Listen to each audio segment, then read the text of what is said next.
কারণ ফরজ নামাজের পরে দোয়া আছে, তবে হাত তোলার কথা নেই। বলছে ফরজ নামাজ বা দোয়া করা, হাত তুলে দোয়া করা বিদআত।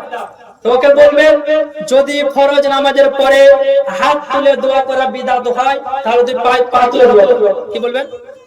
হাত তুলে না যাস তো পা তুলে যাস, তো পা তুলে দোয়া করতো। তো মুসলমান কত বড় মুনাফিক দেখেন।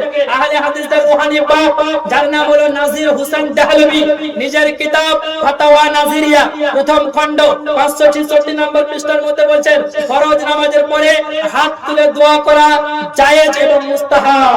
জয় বলেন সুবহানাল্লাহ। আহলে হাদিসদের রুহানি বাপ সানাউল্লাহ আমৃতসরি, নিজের কিতাব ফাতাওয়া সানাইয়া প্রথম খণ্ড 500 পৃষ্ঠার মধ্যে বলছেন ফরজ নামাজের পরে হাত তুলে দোয়া করা জায়েজ।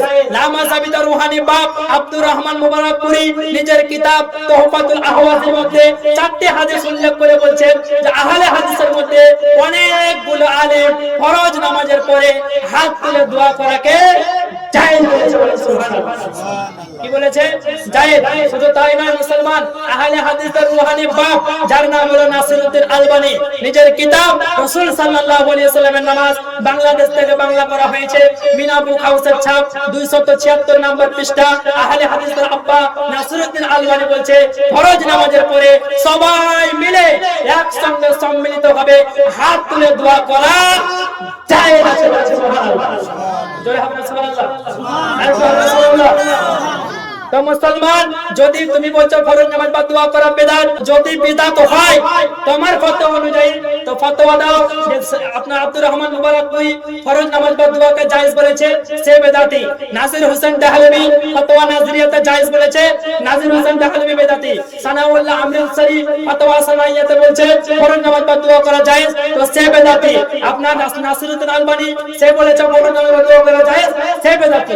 বিদআতের ফতোয়া দিতে পারবে না, 14 গোষ্ঠী মরে জাহান্নামে চলে যাবে, কারণ তোমরা হলে মুনাফিক। তোমাদের বাপ দাদা কিছু কিতাবে আলাদা লিখেছে আর তোমরা প্রচার কিছু আলাদা করছো। বোঝা গেল তোমরা ইসলাম প্রচার করো না, মুসলমানের মধ্যে দ্বন্দ্ব তৈরি করছো। তো এই জমিনের মাটিতে ইসলামের দুশমন যদি কেউ থাকে, এই রকম লামাযহাবী কিছু উদাহরণ আছে। বলছে ফরজ নামাজ বা দোয়া করে হাদিস নাই, একবার বেরেলিদের সঙ্গে বসে দেখো, তোমার 14 গোষ্ঠীকে পর্যন্ত এমন হাদিস দেখাবো। আরে যেই বাচ্চা জন্ম নেবে তোমাকে আব্বা বলে পরে রাখবে, আগে ফরজ নামাজ বা হাত তুলে দোয়া করবে। সুবহানাল্লাহ।